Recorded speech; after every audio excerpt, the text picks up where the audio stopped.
Oof roommate is physically linked to my water cup. I twist the cap and he groans. I take a sip and he licks his lips. But when I poured bubble tea into it and took a few hard pulls on the straw, he lunged at me and snatched the cup away. Don't suck. My cheap plastic water bottle hit the dorm floor and shattered. Great. My roommate, Sebastian, slid a drawer open and pulled out a cup. Here, take this. It was a glass tumbler. High quality stuff. It had these transparent purple lavender flowers swirling around the glass. The lid had a small, tight silicone hole tailored for a straw. It looked brand new. Pristine. I was honestly a little shook. Thanks, man. He avoided my eyes, turning his back to me to focus on his gaming rig. I carefully twisted the lid open. Immediately, a suppressed, low groan came from Sebastian's direction. I poured some warm water in and took a sip. Sebastian sucked in a sharp, jagged breath. His hand on the mechanical keyboard trembled, his fingers slipping off the keys. He licked his lips, looking like he was enduring some kind of torture or intense pleasure. His lips were thin, the Cupid's bow sharp like a knife. Looking at them made me want to bite them. Yeah, okay, I admit it. I'm into Sebastian. I swear to God, before I met him, I was the straightest guy in the state. After high school, my only plan was to get to college and bang a hot, bubbly cheerleader. But the moment I walked into this dorm and saw Sebastian,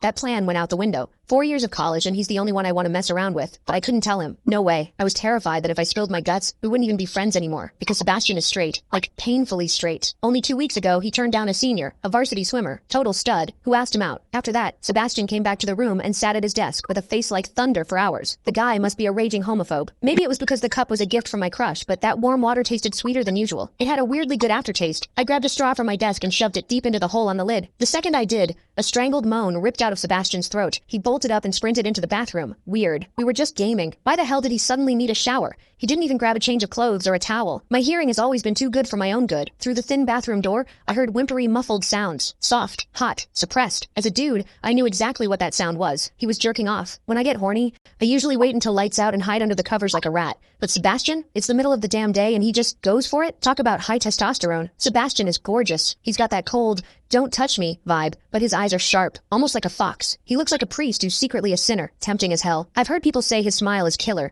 but I've never actually seen it. Sitting there, I couldn't help but picture what was happening behind that door. That aloof, icy face flushed with heat. His lean, muscular body. The veins popping on the back of his hand as he gripped himself. Does he keep that cold expression even when he's beating his meat? My thoughts were getting way too dirty. My face felt hot. After a long time, I heard a final, guttural grunt from the bathroom. The door clicked open, and Sebastian walked out. His face was bright red, a sheen of sweat glistening on his forehead. There was a visible tooth mark on his lower lip where he'd bitten down too hard. He walked straight to his wardrobe, grabbed fresh clothes, and went right back into the bathroom. Then the shower turned on. Okay, now he was actually cleaning up. The mental image of him panting in there made my throat dry. I grabbed the glass tumbler again and chugged a few large gulps. The water in the bathroom stopped, then started again. It took him forever to come out. When he finally did, he looked at me with this weird, resentful glare. Strange. Was I imagining things? Sebastian sat back down to game, and I poured myself another refill. I wasn't really thirsty anymore.